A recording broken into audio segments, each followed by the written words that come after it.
यह जो आप दृश्य देख रहे हैं ये वित्त रहित शिक्षक हैं। यह वही शिक्षक हैं जो विद्यालयों में बच्चों का भविष्य बनाने के लिए लगातार मेहनत करते हैं। ये सभी वित्त रहित शिक्षक 11 वर्षों का बकाया अनुदान राशि भुगतान नहीं किए जाने पर आज बेबस लाचार होकर बिहार के राजधानी पटना के गर्दनी बाग में बना धरना स्थल पर शांतिपूर्ण धरना प्रदर्शन कर रहे हैं। बता दें कि बिहार प्रदेश के माध्यमिक शिक्षक शिक्षकेतर कर्मचारी महासंघ द्वारा आयोजित धरना में बिहार सरकार के पूर्व मंत्री डॉक्टर महाचंद्र प्रसाद सिंह समर्थन करते हुए कहा कि हम आपके साथ हैं और उन्होंने आगे कहा कि लोकतंत्र में सर्वोपरि मतदाता होता है, लेकिन शिक्षक समाज आपके हाथ में सत्ता है। जब आप सोच लीजिएगा तो निश्चित रूप से पलटू राम बड़े भाई और छोटे भाई की विदागी हो जाएगी। सुनिए बिहार सरकार के पूर्व मंत्री महाचंद्र प्रसाद सिंह ने क्या कुछ कहा। आप बहुत कठिन दौर से गुजर रहे हैं, ये बात सही है कि वित्त रहित शिक्षण संस्थाओं में काम करने वाले जो हमारे शिक्षक साथी हैं वो काफी लंबे अवधि से परीक्षा दे रहे हैं। बड़ी हिम्मत है, ये बात सही कहा कुछ साथियों ने। हम सब ने बड़ी गंभीरता से विचार किया था, जब हुकूमत में था तो गंभीरता से विचार हुआ था और लॉजिकल विचार हुआ था। पूरे के पूरे राज्य की तस्वीर हमने रखी थी, आकलन था। आपके नेता साधु जी ने भी बहुत सहयोग किया था और राज्य में पूरे मुख्यमंत्री को मैंने कन्विंस करने की कोशिश की थी। ये तस्वीर है राज्य की, इतने वित्त रहित शिक्षण संस्थाएं हैं, उनके पास ये संपत्ति है, ये जगह जमीन है, ये मकान है और इनकी ये आवश्यकता है। इतने बच्चे पढ़ते हैं, इतने परिवार जुड़े हुए हैं, पूरा आकलन हुआ था। अब सभी याद होगा, आप सबने चर्चा भी किया, ऐतिहासिक घटना था। गांधी मैदान ने इतिहास रचा था। गांधी मैदान के मंच पर मैं समझता हूं आजादी के बाद पहली घटना थी कि पूरी की पूरी कैबिनेट की बैठक मैंने करवाई थी आपके लिए। मुख्यमंत्री थे, शिक्षा मंत्री थे, मैं था और कानूनी व्यवस्था थी कि मुख्यमंत्री के साथ 2 कैबिनेट मिनिस्टर होगा तो कैबिनेट की बैठक होगी। इसी उद्देश्य से पहली बार शिक्षा विभाग प्रधान सचिव से लेकर सारे संबंधित पदाधिकारी को मैंने बुला लिया और बड़ी होशियारी से निर्णय हुआ था। और याद होगा मंच पर माइक से भी हमने चर्चा की थी और यहां तक मैंने कर दिया था, जो कानूनी व्यवस्था थी प्रधान सचिव महाजन थे, याद होगा आप सबको। मैं जान रहा था, फिर भी मैंने बताया, पढ़वाया कि बोलिए क्या है आपका ऑब्स्टेकल, क्या दिक्कत है। कानून में था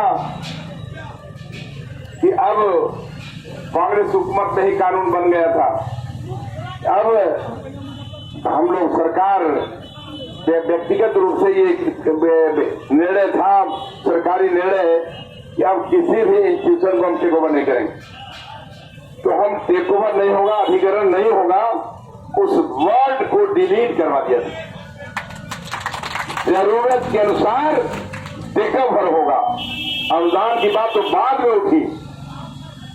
ये परिस्थिति पैदा हुआ था और दुर्भाग्य से यदि 1 आध महीने हमारी हुकूमत रह जाती तो निश्चित रूप से सारे वित्त रहित शिक्षण संस्थाओं को टेक ओवर करवा देते।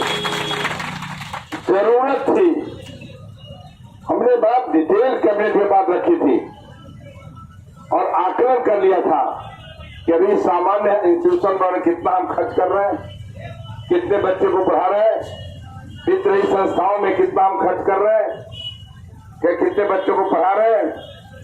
अनुदान की बात तो ये याद होगा आपको, मुख्यमंत्री नीतीश कुमार जी के यहाँ जब हमारी लड़ाई हुई थी तब उन्होंने साफ कहा कि टेक ओवर नहीं कर सकते हैं, अनुदान की बात करेंगे। ये भी जो किया अनुदान की रिवाज आज उठ रही है, वो भी महाचंद्र सिंह की लड़ाई का फल है। पूरी तरह बाध्य कर दिया था हुकूमत को। जब हाउस में मैं घुसता था तो मुख्यमंत्री नीतीश कुमार जी बोलते थे, अध्यक्ष महोदय महाचंद्र बाबू आ गए, फिर विद्रोही का मामला उठेगा। हम कहा मुख्यमंत्री जी, इस काले कलंक को जब तक आप नहीं हटाइएगा तब तक महाचंद्र सिंहासन चलता रहेगा।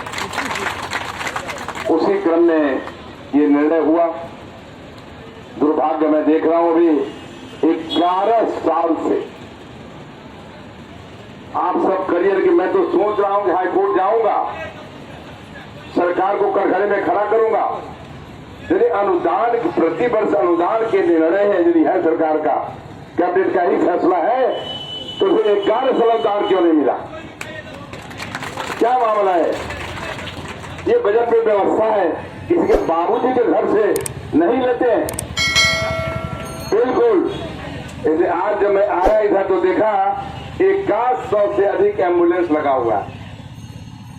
आश्चर्य लगा, क्या है, क्या हो गया, क्या सरकार सोच रही है? मतलब सरकार लाठी पहने से तैयार है। शिक्षकों पर लाठी चलाया है, मैं पूरी तरह कंडेम करता हूं इस घटना को। एक तरफ कभी कोई श्रेय की बात करते हो, शिक्षक की बात करते हो, हर स्तर की समस्या ग्रस्त शिक्षक समाज है और काम के अनुसार पैसा देते नहीं। कभी नियोजित की बात करते हो, कभी है तुम्हारे पास क्या % शिक्षक है? ये अभी तक जो व्यवस्था है उसमें अस्थायी शिक्षक है कहां? तो नियोजित शिक्षक है, विद्रोही शिक्षक है, तरह तरह का शिक्षक कैटेगरी बनाकर रखे हो। मैं सचमुच कहा, साधु जी ठीक कह रहे थे, अन्य राज्यों की व्यवस्था देखो, देश के स्तर पर क्या व्यवस्था है। मुख्यमंत्री जी के हाथ यदि आवाज जा रही होगी, बाबू नीतीश कुमार जी कान खोल कर सुनिए, अति हो रहा है, परिस्थितियां बदल रही है और मैं ये कहकर जा रहा हूं, बात सही है। शिक्षक समाज के बारे में भारतीय जनता पार्टी भी बहुत गंभीरता से विचार कर रही है। अध्यक्ष भी, लीडर भी, या पूरी संसद पार्टी लगी हुई है। निश्चित रूप से आने वाले दिनों में यदि आप सबका सहयोग समर्थन हुआ, 2025 में करवट यदि ले लिया, जिसकी संभावना अधिक है, और ये पलटू राम को जाना भी तय है। निश्चित रूप से परिस्थिति बनेगी तो मैं रहूंगा, और तब ये सारी संस्थाओं के बारे में जो भारतीय जनता पार्टी का नीतिगत फैसला है, निश्चित रूप से मान सम्मान के साथ प्रयास होगा। कल भी शिक्षकों पर लाठी चला, ये तस्वीर सरकार की है। निश्चित रूप से लोकतंत्र में सर्वोपरि मतदाता होता है, और शिक्षक समाज, चाहे सरकारी स्कूल के शिक्षक हो, चाहे वित्तरहित के हो या अन्य कैटेगरी के शिक्षक हो, आपके हाथ में सत्ता है। जब आप सोच लीजिएगा तो निश्चित रूप से पलटू राम बड़े भाई छोटे भाई की बिदागरी हो जाएगी। निश्चित रूप से आने वाले दिनों में हम आपकी आज इस संघर्ष के साथ है, भारतीय जनता पार्टी इस संघर्ष के साथ है।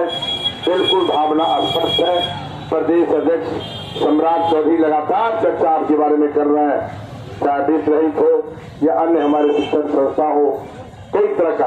अब सोचे नहीं, तो ये तुगलकी हुकूमत चल रहा है, उन्होंने नियमावली निकला है साधु जी।